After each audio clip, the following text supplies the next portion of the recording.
आज का आईपीसी का नया टॉपिक जो हमने चूज किया है, जो सिस्टमेटिकली आएगा, वो है various stages of a crime. Crime किन किन स्टेजेस से गुजरता है, यानी कि what are those stages through which an act becomes a crime. कोई भी कार्य जो आपने काम किया वो क्राइम तक माने क्राइम बनने तक कितनी अवस्थाओं से गुजरता है, कितनी फेजेस से गुजरता है। आपने काम किया और वो काम या कोई ओमिशन की, वो कितने स्टेजेस से गुजर कर लास्ट में क्राइम बनती है। ये आपका टॉपिक है आज, डिफरेंट स्टेजेस ऑफ क्राइम, यानी कि किसी एक्ट को क्राइम बनने के लिए कितनी फेज से गुजरना पड़ता है। ये है क्वेश्चन, मतलब जो आपको एग्जाम में पूछा जाता है। तो इसको किस तरह से आपको समझना है, आप बेसिक्स उसके समझिए और उसके बाद उसको फाइनली आप अपने नोट्स के रूप में कन्वर्ट करके और अपना एक तैयार कीजिए उस पर। देखिए, इस क्वेश्चन का सीधा आंसर है कि कोई भी एक्ट किसी भी क्राइम तक पहुंचने के लिए 4 मेन फेजेस से गुजरता है। 4 phases, there are 4 stages of crime. 4 stages होती हैं क्राइम की।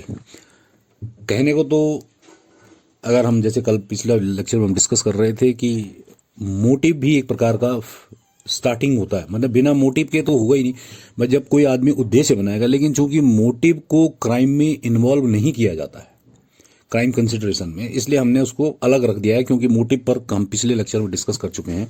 अगर आप चाहें तो उसको भी जोड़ दें, लेकिन वो आप देखेंगे अल्टीमेटली वो क्राइम को डिस्क्राइब नहीं करता है, यानी कि वो कंसिडर नहीं करता है क्राइम को, क्योंकि मोटिव अच्छा होने पर भी आप क्राइम से नहीं बच सकते हैं अगर आपका वही गलत तरीके से आप कोई काम, अवैध इलीगली कोई काम कर रहे हैं तो इट मीन्स मोटिव को पिछला हमने डिस्कशन कर रखा है, क्योंकि मोटिव गिव राइज या motive gives birth to the intention.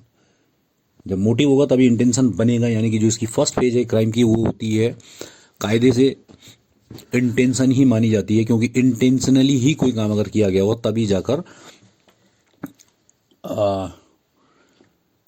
वो क्राइम बनेगा। क्योंकि because you know the fundamental principle of the criminal liability is that the act itself does not make a man guilty. कोई भी काम अपने आप में ही किसी व्यक्ति को दोषी नहीं बनाता है, unless his intention was so. जब तक कि उसका इंटेंशन उसको करने के लिए ना हो तब तक आप उसको क्या दोषी नहीं ठहरा सकते। It means on the basis of an act itself a person can not be deemed as guilty. तब तक उसको अपराधी नहीं माना जा सकता। किसी काम को करने भर से ही किसी व्यक्ति को आप अपराधी नहीं मान सकते, unless he has mains Riya.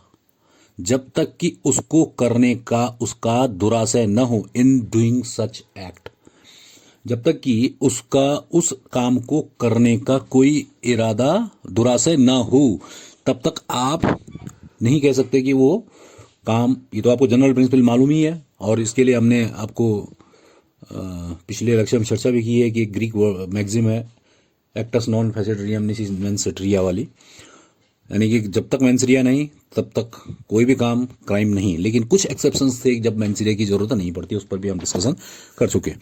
It means intention is the first stage of the crime. जब आप लिखेंगे तो फर्स्ट स्टेज में इंटेंशन ही शो करेंगे कि this is the first stage.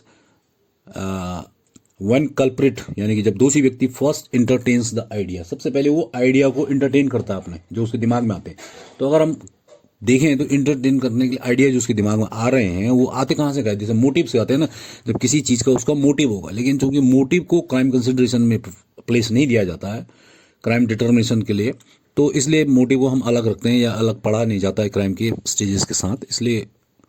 लेकिन जानेंगे आप जरूर कि मोटिव से ही इंटेंशन जन्म लेता है, इतना तो आपको मालूम होना चाहिए। व्हेन कल्प्रिट्स फर्स्ट, जब सबसे पहले दोषी व्यक्ति अपने आइडिया को एंटरटेन करता है, तो वो यानी कि वो जो आइडिया उसके दिमाग में विचार आ रहे हैं उनसे जब वो दिमाग उसका चलना शुरू होता है कि भाई कोई काम मुझे करना है। इंटेंशन मीन्स कायदे से अगर हम देखें, आशय का मतलब खासकर क्राइम के मामले में इंटेंशन, देखिए इंटेंशन तो आदमी के अच्छे भी हो सकते हैं, बुरे भी हो सकते हैं, लेकिन चूंकि हम क्राइम पढ़ रहे हैं, क्राइम की किताब पढ़ रहे हैं, क्राइम का एपीसी पढ़ रहे हैं, तो इसलिए, और खासकर कि वेरियस स्टेजेस ऑफ क्राइम पढ़ रहे हैं, तो उसमें इंटेंशन का हम सीधा अर्थ लिख दिया हमने। इंटेंशन मीन्स मेंसरिया, बुरा आशय। यहाँ पर इंटेंशन अच्छे आशय की तो बात होगी नहीं, क्योंकि क्राइम की जब स्टेज बन रही है तो क्राइम बुरा आशय से ही हमें इंटेंशन यहाँ पर मानना पड़ेगा। अब जो निकल कर आया वो ये निकल कर आ रहा है कि किसी क्राइम को करने के लिए, कोई भी क्राइम करने के लिए, जो हमने भी fundamental principle of criminal liability देखा कि तब तक कोई काम अपने आप में स्वयं से कोई काम गलत नहीं होता है जब तक कि उस काम को करने के लिए आपका इरादा नहीं हो। कई बार हो जाता है कि भाई आपके हाथ से कोई चीज ऐसी हो जाती है, एक्सीडेंटली हो जाती है, जिसका आपको इरादा नहीं है, लेकिन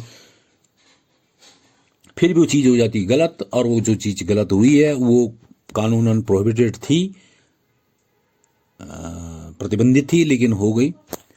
और चूंकि प्रतिबंधित थी और इसलिए आपको उसकी सजा भुगतनी पड़ेगी, लेकिन तब ये देखा जाएगा कि भाई आपका उसको करने का इरादा था भी कि नहीं था। It means intention, it means to do a crime intention is a necessary element. लेकिन अब अगर हम कहें कि अगर हमारा इंटेंशन किसी काम को, भाई कोई आदमी बैठा हुआ है, देखिए रात दिन कभी भी आदमी सोचता रहता है दिमाग में, सोचने को ही इंटेंशन कहते हैं। One culprit first entertains the idea, यहीं से तो आती बात।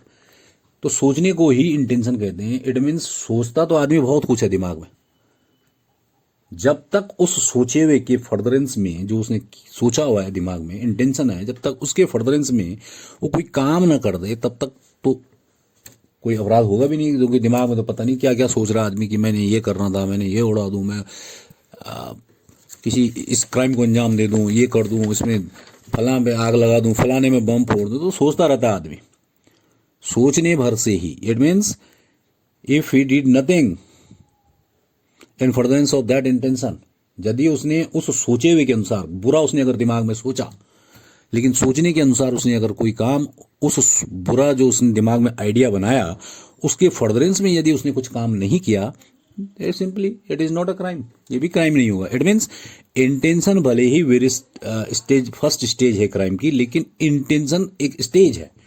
और अगर इंटेंशन के आधार पर आपने तैयारी करनी शुरू कर दी कि भाई मैंने इंटेंशन बनाया, किसी आदमी ने इंटेंशन बनाया और उसके बाद उसने तैयारी शुरू कर दी उसको फलीभूत करने के लिए, तो वो हो जाएगी preparation. That is the second stage. तो अगर हम सेकेंड स्टेज की बात करें तो सेकेंड स्टेज होती है प्रिपरेशन, तैयारी।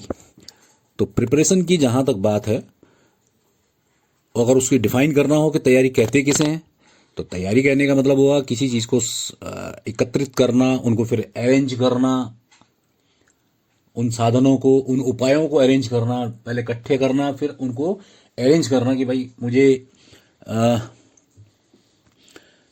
इंटेंशन माने ये कहें, अगर हम प्रिपरेशन की जो डेफिनेशन बनेगी वो बनेगी डिवाइसिंग और अरेंजिंग, अरेंज करना, व्यवस्थित करना उनको। द मीन्स और मेजर्स, उपाय और साधन किस चीज के, necessary for the commission of offence, जो कि ऑफेंस की कमीशन के लिए आवश्यक हो। उन सब चीजों को आप, जिस चीज का आपने दिमाग में आइडिया बनाया जिस अपराध को करने का, उन चीजों के लिए आपको क्या साधन चाहिए, क्या उसके लिए आपकी आवश्यकता है, मीन्स और मेजर्स हैं, उन सबको कलेक्ट कीजिए, उनको फिर सिस्टम से लगाइए कि भाई आपको कब किसकी जरूरत पड़ेगी। इस चीज को कहते हैं प्रिपरेशन, तैयारी। ठीक है।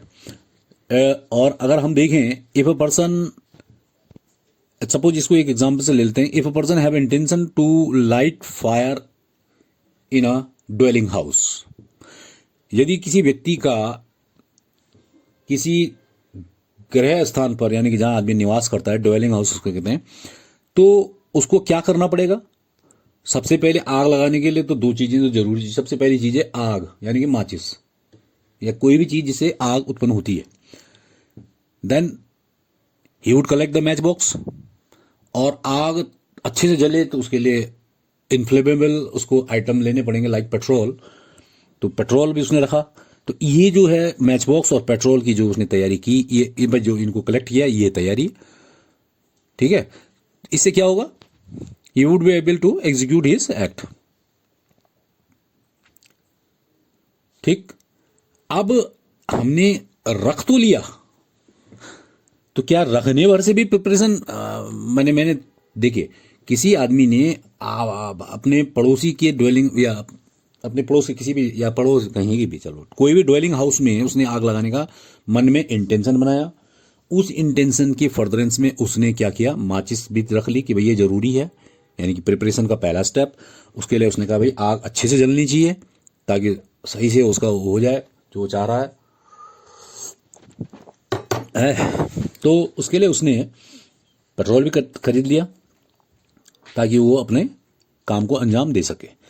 लेकिन ये भी आपको ज्ञान होना चाहिए, नॉलेज होना चाहिए कि the arson is not a criminal only by the preparation. कोई भी व्यक्ति जनरली प्रिपरेशन करने मात्र से ही, सामान्यतः देखिए ऐसा नहीं है कि नहीं होता है, कुछ ऑफेंसेज आईपीसी में बहुत ज्यादा ऐसे काफी ऑफेंसेज हैं जबकि मात्र प्रिपरेशन करना भी आपको उस किसी अपराध को करने की तैयारी करना भी पनिशेबल बना दिया गया है, यानी कि प्रोहिबिटेड बाय द लॉ है। तो उस सूरत में वैसे जनरली जब भी कानून में शब्द जनरली आएगा तो जनरली का मतलब सामान्यतः नहीं होता है, लेकिन कुछ केसेस में होता है, ये होता है इसका अर्थ जनरली का। तो जनरली जो है person is not a criminal only by the preparation unless he tries to do that act to some extent, जब तक कि वो उस काम को करने के लिए कुछ सीमा तक काम न कर दे। खाली तैयारी मात्र से ही वो अपराधी नहीं हो जाएगा। यानी कि उसने पेट्रोल लिया है, उसने माचिस ली है, लेकिन अभी उसने कुछ नहीं किया इसके अलावा।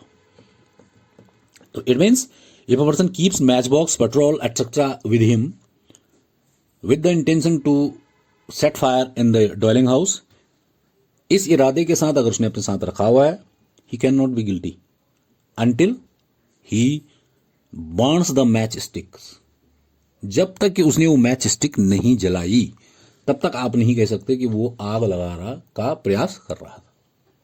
जब वो उस जगह पर पहुंचे और माचिस पेट्रोल हाथ में रख के माचिस को लगा दे आग, तब यह माना जाएगा कि उसने तैयारी शुरू कर दी है। और अटेम्प्ट आपको पता है कि मैक्सिमम नहीं, अटेम्प्ट किसी भी अपराध का हो, अटेम्प्ट पनिशेबल ही होता है। तो कहने का मतलब है प्रिपरेशन की जहां तक आपको दिमाग में रखनी है कि मात्र इंटेंशन बनाना पहला स्टेप, और मात्र उस इंटेंशन के फर्दरेंस में फिर प्रिपरेशन करना, ये मात्र ये दो चीजें होने से भर से ही, दो स्टेप होने भर से ही तब तक किसी व्यक्ति को क्रिमिनल नहीं कहा जा सकता जब तक कि उसने उस इंटेंशन की फर्दरेंस में प्रिपरेशन और प्रिपरेशन की फर्दरेंस में सम ओवर एक्ट ना कर दिया, कोई एक्स्ट्रा काम ना कर दिया। तब तक जैसे कि यहाँ पर इस एग्जाम्पल में आप लगाइए कि उसने माचिस जला ना दी हो। देखिए एग्जाम्पल हमने इसमें लिखा भी है कॉपी में, यदि एक आदमी, if a man buys a match box, यदि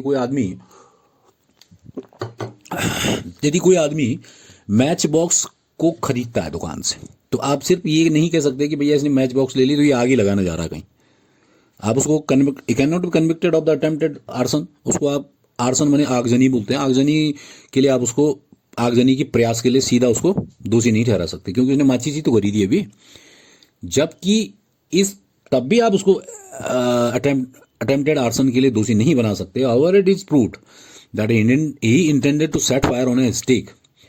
जबकि आप ये कहानी में कहीं कोर्ट में ये बात आ चुकी है कि जब उसने माचिस खरीदी थी तो उसका इरादा उस किसी जगह पर जाकर भूसे पर आग लगाना था या किसी घास फूस पर आग लगाना था। कब? At the time of the purchase of the match box. जब वो माचिस खरीद रहा था तब उसका आइडिया दिमाग में उसकी इंटेंशन था। ये तो क्लियर हो गई।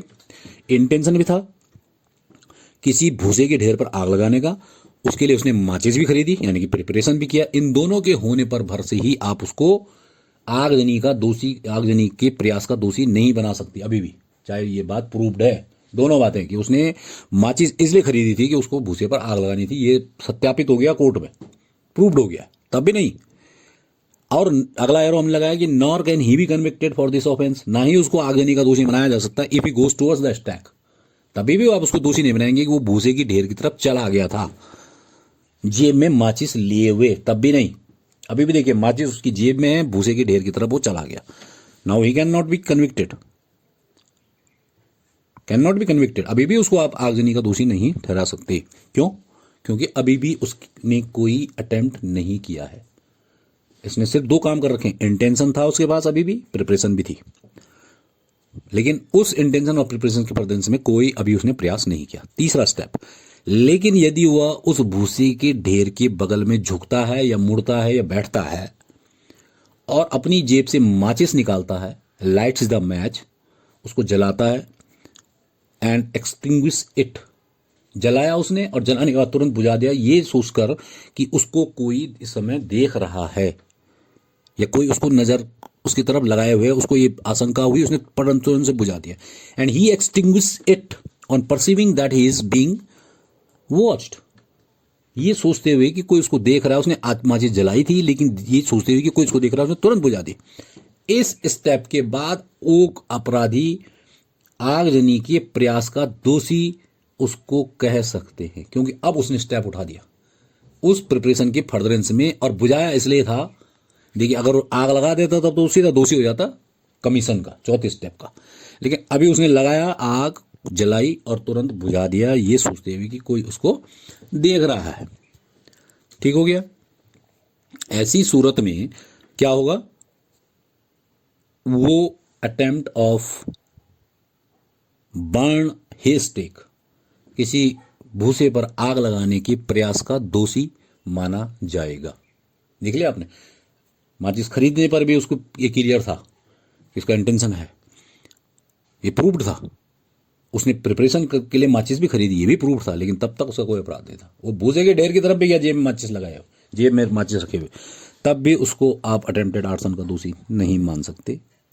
जब वो भूसे के ढेर के नजदीक पहुंचा, बैठा, झुका, माचिस निकाली जेब से, आग लगाई और आग लगाने के बाद बुझा दी। सपोज अटेम्प्ट दिखाना है तो बुझानी पड़ेगी ना, या उसने लगा दी या थोड़ी देर में बुझ गई आग, कुछ भी जो भी हो सकता है, मतलब पूरा नहीं हुआ। ठीक है, एक्सटिंग्विश इट, और उसको बुझा देता, on perceiving that he is being watched, he may be guilty of he may be guilty for attempt to burn, उसका भूसे का आग लगाने का दोषी उसको माना जाएगा, आग लगाने के दोषी के प्रयास का।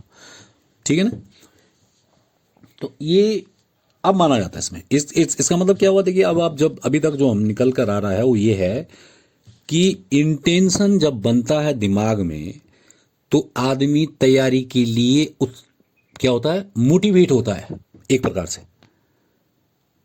जब इंटेंशन बनेगा तभी तो मोटिवेट होगा प्रिपरेशन के लिए। ठीक है, और भले ही हम बोल रहे हैं कि मोटिव का कोई मतलब यहां पर स्टेप में नहीं आता है, लेकिन कहीं ना कहीं आपको मानना पड़ेगा कि बिना मोटिव के तो इंटेंशन बनता ही नहीं है, क्योंकि लेकिन क्राइम कंसिडरेशन में काम नहीं आता है, उसको इमैटेरियल मानते हैं, तो इसलिए उसको स्टेप में नहीं रखते उसके। पर बेसिकली आदमी के, किसी भी ह्यूमन बीइंग से भी के दिमाग में, चाहे ह्यूमन बीइंग्स हो चाहे कोई भी हो, उसके जब तक मोटिव नहीं होगा तब तक इंटेंशन नहीं बनता है। तो इंटेंशन जब बन जाएगा तो वो प्रिपरेशन के लिए उत्साहित करेगा किसी व्यक्ति को। भाई दिमाग में बना दिया तो अब कुछ करना भी है तो भाई मोटिवेट करेगा कि भाई अब इसके लिए तैयारी शुरू करो इस अपराध को करने के लिए।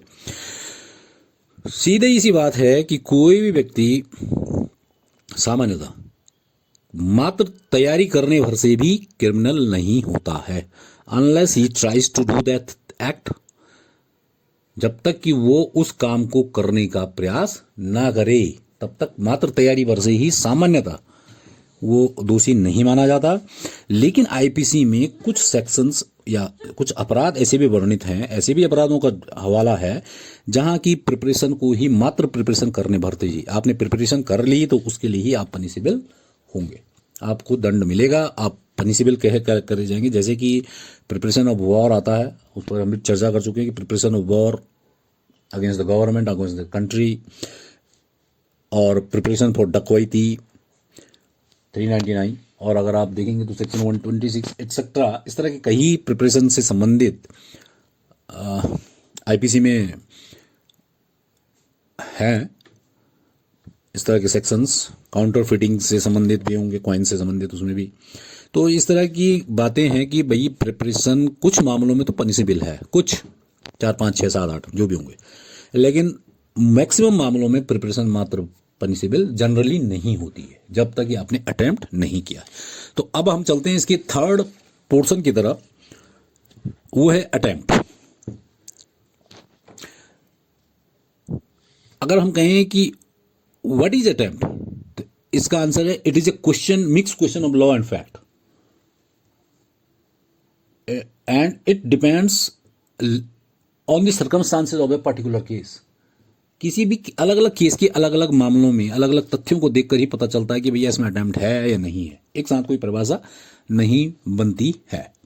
माने कि exact definition of attempt can not be given. और अगर इसका लिटरल मीनिंग अगर हम देखें अटेम्प्ट का, तो लिटरल मीनिंग है to the word attempt means to try, to do something. और अगर हम इसकी परिभाषा, अब परिभाषा पे की सेंस में इसको कहें तो attempt means an act, attempt प्रयास किसी चीज का को किस चीज को कहा जाता है, उसका अर्थ है कि कोई काम किसी अपराध की तरफ हम कोई काम करें, भाई उस अपराध को करने के लिए, towards the commission of the offence, an act towards the commission of an act offence. बस सीधी सी बात है, कोई भी कार्य करना उस काम को अंजाम देने के लिए जो कि अपराध है, बस कुछ भी कार्य कर देना। विच फेल्स, अगर वो कंप्लीट हो गया तो क्राइम कमीशन हो जाएगा, लेकिन विच फेल्स लिखना पड़ेगा ना, क्योंकि आप अटेम्प्ट को बता रहे हैं। तो which fails due to some unavoidable circumstances, कुछ ऐसे कारणों से हो गया जिस पर आपका कंट्रोल नहीं था, इंडिपेंडेंट, आपकी इच्छाओं के विरुद्ध था वो, लेकिन वो हो गया। आप तो मारना ही चाह रहे थे लेकिन वो किसी वजह से नहीं मरा, आप चोरी करना चाह रहे लेकिन किसी वजह से नहीं कर पाए पूरी, तो इसका मतलब उसमें फेल होता है आदमी अटेम्प्ट में, उस कमीशन को, क्राइम को कमिट करने में वो फेल होता है किसी वजह से, और वो वजह जो होती हैं वो वजह उसके कंट्रोल से बाहर होती है। ठीक हो गया। तो अटेम्प्ट की जहां तक बात आएगी, ये आपको जानना जरूरी है कि a person commits the offence of attempt to commit a particular offence. कोई भी आदमी किसी अपराध, विशेष अपराध को करता हुआ, उसका प्रयास करता हुआ तब कहा जाएगा, पहला when he intended to commit that particular act, पहली बात तो सीधी सी बात है, अगर उसका उस काम अपराध को करने का इरादा होगा, उसने फिर दूसरी बात क्या की होगी, उस इरादे के बाद उसने तैयारी की होगी, he made a preparation for it, and third step जो अटेम्प्ट में हम थर्ड ही स्टेप है, and he does any act towards its commission, उसने उसके काम, उसके उस अपराध को करने के लिए कुछ काम कर दिया है। It means wrongfully done any act. और रॉन्गफुली डन एनी एक्ट को आप क्या समझ रहे हैं कानून में? Acts Reis. It means offence के लिए एक्टस रियस और मेंस रिया का होना बहुत जरूरी है। एक्टस रियस में रॉन्गफुली डन, कोई भी काम आप कर दें वो गलत काम हो और गलत इरादों के साथ हो, मेंस रिया। एक फिजिकल एक्ट हो गया एक्टस रियस, और एक मेंटल एक्ट हो गया। मेंटल एक्ट क्या है? मेंस रिया। फिजिकल एक्ट क्या है? Actus reus. कहने का मतलब है ये भी जरूरी नहीं है, it is not necessary that the accuse should have done an over act. ये भी जरूरी नहीं है कि उसने कोई ऐसा ओवर एक्ट किया हो towards the commission of the offence, उसने ऑफेंस की को करने के लिए ही उसने कोई कमीशन, भाई उस ऑफेंस को कमिट करने के लिए ही उसने कोई ओवर एक्ट किया हो, ये जरूरी नहीं है। But also that act itself should have been done in the attempt to commit it. लेकिन जरूरी क्या है? उसने इतना ही पर्याप्त है कि उसने कोई काम उस अपराध को कारित करने के लिए भी, वही प्रयास करने के लिए भी किया हो। जरूरी नहीं है कि उसने कमीशन के लिए किया हो, बिल्कुल उसने अटेम्प्ट करने के लिए भी कर दिया हो। अगर इसको हम कैसे समझ सकते हैं? इसको हम ऐसे समझ सकते हैं कि एक व्यक्ति, देखिए सुनिए, किसी आदमी को मारने का उसने दिमाग में बनाया इरादा, ठीक है, उसके लिए उसने कर ली तैयारी। इरादे से तैयारी क्या की? उसने अपनी जेब में रखी पिस्टल और पिस्टल को कर दिया उसने लोडेड, और जब उसने लोडेड पिस्टल की तो अब उसको तैयारी के बाद उसको उस इलाके में भी जाना पड़ेगा जहां वो आदमी रहता है या जहां वो आदमी है इस समय। दो काम तो वो कर दिया उसने, इंटेंशन कर दिया, उसके पास है कि इंटेंशन उसने बना दिया कि मैंने उसको मारना है, उसने उसके लिए तैयारी भी कर दी, पिस्टल भी खरीद ली, लोड भी कर दी उसमें पिस्टल में। दस if one goes out of the ones house, with a loaded gun to kill someone, तो उसके लिए उसको क्या करना पड़ेगा, कुछ काम करना पड़ेगा. Some act is done towards the commission of the offense. उसको उस काम के करने के लिए, उस ऑफेंस को करने के लिए उसको कुछ काम करना पड़ेगा.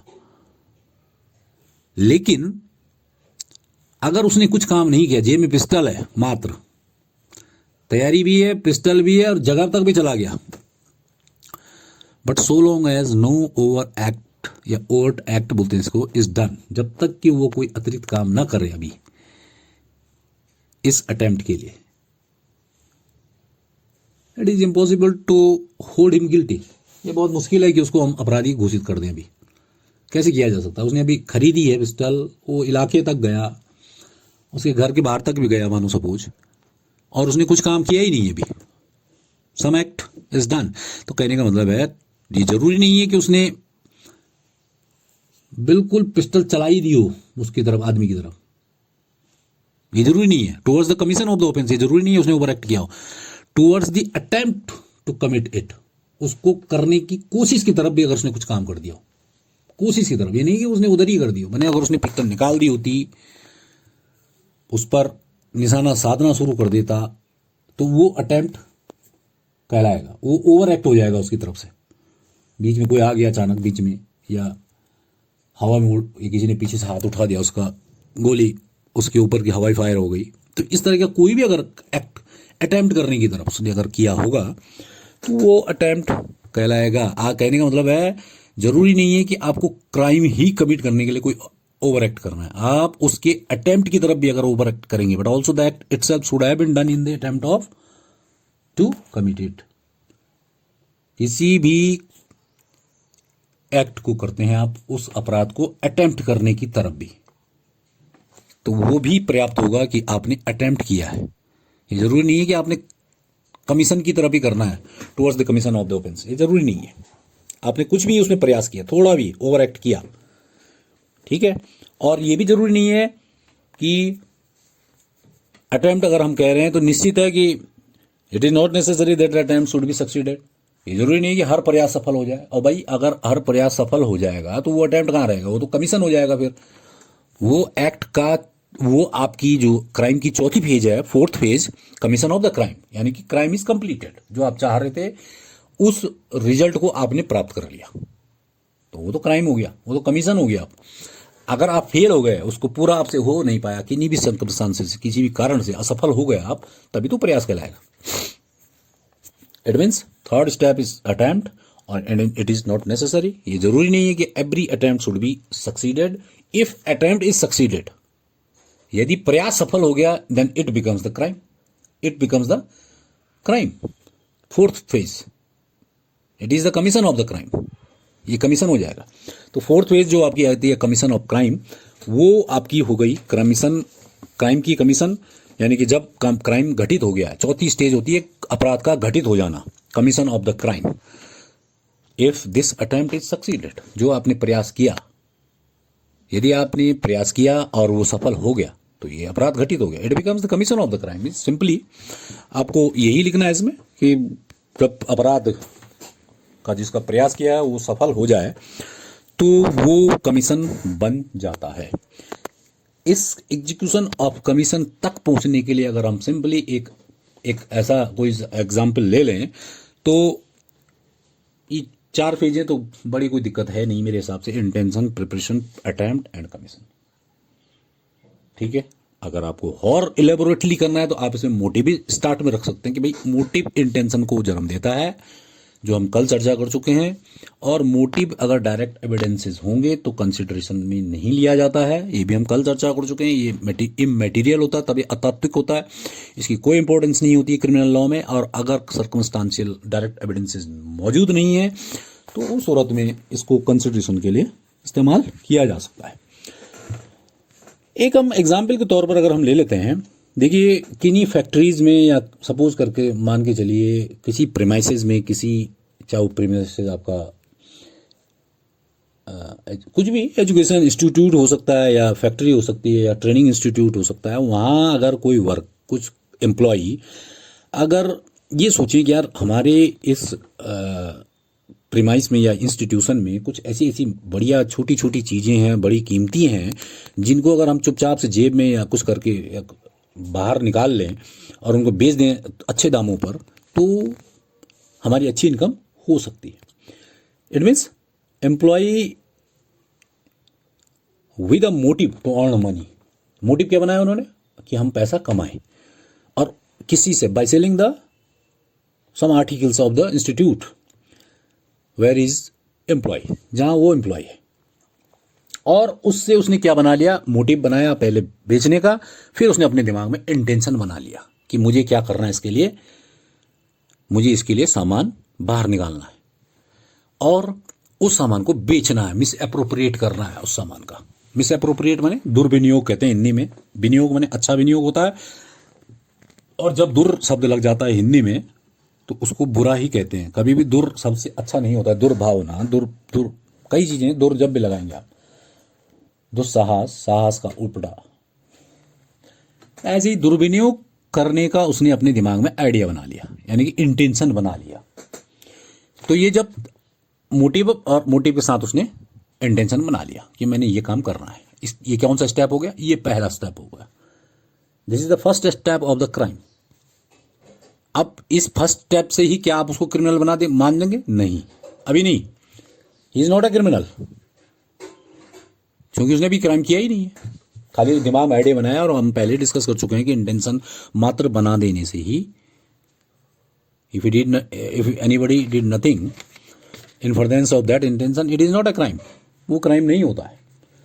अब क्या करता है, वो दूसरा स्टेप उठाता है। अब उसको इंटेंशन बन गया दिमाग में, अब उसको तैयारी करनी है। तैयारी के तौर पर उसने क्या किया, उसने कहा यार जब मुझे इस इंस्टीट्यूट से बाहर कोई सामान निकालना है तो एक चेक पोस्ट तो हो गई, इसका गेट तो हो गई कहीं ना कहीं इस इंस्टीट्यूट का।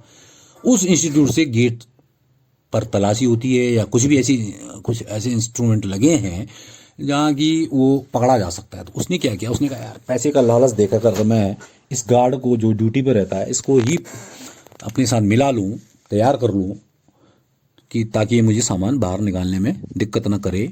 तो वो क्या करता है, तैयारी शुरू कर देता है। अब इस तरह की सेटिंग बिठानी शुरू कर देता है वो गार्ड के साथ।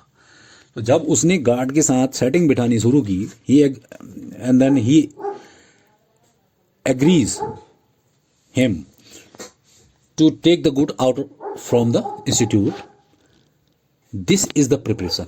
अब ये तैयारी हो गई। उस इंटेंशन को पूरा करने के लिए उसने उससे बात की, खाली भी तैयारी कर ली कि भाई मैंने ऐसे ऐसे हम निकालेंगे, उसमें मैं तुझे इतना पैसा तुझे भी दूंगा, इतना कमीशन तुझे भी, इतना हिस्सा तुझे भी दूंगा। इस तरह की उसने तैयारियां शुरू की। This is the preparation of the crime. और प्रिपरेशन सिर्फ मात्र इतना कर देने भर से भी अभी भी वो क्रिमिनल नहीं है। अभी भी ना उसने सामान जेब में रखा, ना वो गेट तक पहुंचा, ना उसने बाहर निकाला। It means still he is not a criminal. Third step, अब क्या करता है वो, इसके बाद वो क्या करता है, अब सेटिंग उसने कर दी। अब वो अंदर, फिर कुछ दिन बाद अंदर गया, उसने जो जो आइटम उसको समझ में आया कि भाई ये अच्छे दाम पे बिकेंगे, उन सामान को लेकर वो किसी भी तरह से एडजस्ट करके वो गेट तक पहुंचा। सुनो, वो गेट तक पहुंचा, लेकिन दुर्भाग्य था उस दिन, but being caught at the gate of the institute, और वो इंस्टीट्यूट के गेट पर पकड़ा गया उस सामान के साथ। अब आपको समझ में आ रही होगी, this is the attempt of the crime, this particular crime. अब उसने अटेम्प्ट किया और अटेम्प्ट उसका आधा रह गया, मतलब क्योंकि वो फेल हो गया इसलिए पूरा नहीं हो पाया, तो इसलिए अटेम्प्ट है। इस स्टेज पर the employ shall be liable for committing an act of, किस चीज के लिए लायबल होगा, an act for committing an attempt of criminal misappropriation. जो संपत्ति का वो दुर्विनियोग करना चाह रहा था, उस संपत्ति को अपने लिए यूज करना चाह रहा था, उसके प्रयास का दोषी वो माना जाएगा, ये पनिशेबल होगा। अब वो क्रिमिनल बन चुका है, अब उसका नाम क्रिमिनल में आ जाएगा कि उसने क्राइम कमिट किया है, and he shall be punished. अब उसको दंड दिया जाएगा तीसरी स्टेज पर। देखिए, अगर तीसरा स्टेप उसका सफल हो जाता, if he had not been caught on the gate of the institute and he got success in passing the goods out of the institute, अगर वो इंस्टीट्यूट के गेट से सामान को बाहर ले जाने में सफल हो जाता और पकड़ा ना जाता, then this would be the commission of the offense. ये ऑफेंस की कमीशन हो गई, यानी कि आपका जो अपराध आप सोच रहे थे, चाह रहे थे, वो घटित हो गया। इसका मतलब चौथा स्टेप अपराध का फाइनल हो गया, यानी कि क्राइम बन चुका है फाइनल। थर्ड स्टेज पर उस क्राइम की अटेम्प्ट बनती है। चौथे स्टेज पर अगर वो क्राइम सफल हो जाता है, जो अटेम्प्ट आपने किया है, भाई कोई भी काम जब भी आदमी करता है तो प्रयास ही बोलते हैं उसको, सबसे पहले प्रयास बोलते हैं। यदि प्रयास सफल, काम सफल, प्रयास असफल तो काम असफल, असफल तो प्रयास नहीं होता, प्रयास तो सफल ही होता है। भाई आपने चला दी तो वो आपका प्रयास के सेंस में तो सफल हो गया, अटेम्प्ट के सेंस में, लेकिन कमीशन के सेंस में वो अगर असफल हो गया तो ये क्राइम नहीं है भाई, ये कमीशन ऑफ क्राइम नहीं कहलाया जाएगा, ये कहलाया जाएगा अटेम्प्ट, कि आपने प्रयास किया है, प्रयास किया है। यदि आप असफल होंगे तो प्रयास नाम लगेगा अटेम्प्ट, अगर आप फेल होंगे तो अटेम्प्ट, और आप पास हो जाएंगे उसमें, वो आप जो आपने अटेम्प्ट किया था, अगर आपका अटेम्प्ट पास हो गया तो वो कमीशन बन जाएगा। तो ये था एग्जाम्पल, वेरी सिंपल एग्जाम्पल, और आई होप कि ये आपकी समझ में आ गया होगा, और सिंपल है, कोई दिक्कत नहीं है। तो एंजॉय द लेक्चर, और इसको आप देखिए, समझिए, और आज का ये आप लेक्चर तैयार कीजिए। Thank you.